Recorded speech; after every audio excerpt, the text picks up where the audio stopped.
જય બીએસ મિત્રો, કેમ છો? બધા મજામાં છો? હવે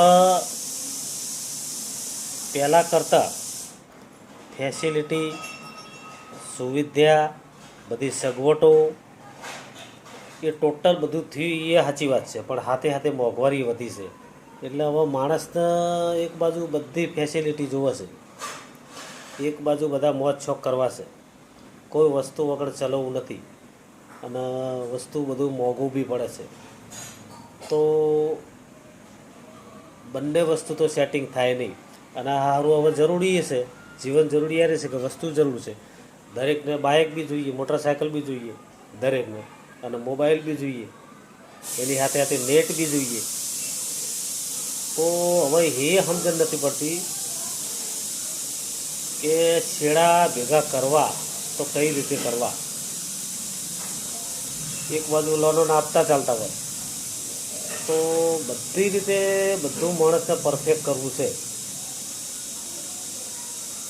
12 કલાક માણસ કમાય છે છતાંય છેડા મળતા નથી.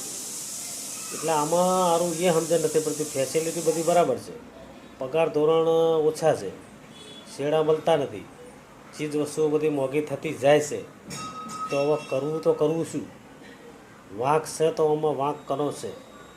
ખેડૂતો બધાય પાયમાલ થતા જાય, એ રાડ્યો પાડતા હોય, બૂમ પાડતા હોય છે કે કંઈ છે નહીં, બરાબર, ખેતીમાં કંઈ છે નહીં. તો હવે આનું મારું બધું શું કરવું એ કંઈ હવે મને બી સમજણ પડતી નથી. પણ મિત્રો, ગમે તેટલું વસ્તુ મોંઘું થાય અને ગમે તેટલું તો આપણે જીવવું તો પડશે જ, ખાવું તો પડશે જ, પીવું તો પડશે જ. કારણ કે જીવન આપ્યું છે કુદરતે, ભગવાને. મહેનત આપણે 12 કલાક કરીએ છીએ, એની જગ્યાએ હવે 18 કલાક કરી નાખશું. અને મારા તો બધાએ પ્રાઇવેટ કંપનીઓ હોય, ગવર્મેન્ટો, હા તે ગમે તે હોય, પણ ખરેખર માણસને 8 કલાકની નોકરી હોવી જોઈએ. જો 8 કલાકની જોબ હોય તો કદાચ એ માણસ ઓવરટાઈમ કરીને ડબલ કરીને પેલું કરી શકે. પણ મિત્રો એવું છે નહીં. 12 કલાકની જોબ બધે થઈ ગઈ છે. પણ શેઠિયા લોકોને બી સમજવું જોઈએ. આમ આદમી, ગરીબ આદમી માણસની પરિસ્થિતિ બધી સમજવી જોઈએ, મોંઘવારી કેટલી છે. તો એ બધું મુદ્દો ધ્યાનમાં રાખી અને આજે હું આ કહું છું તો દરેક મિત્રોને કમેન્ટ કરો અને જણાવો કે કેમ કેમ લાગે છે, વાત સાચી છે કે નહીં.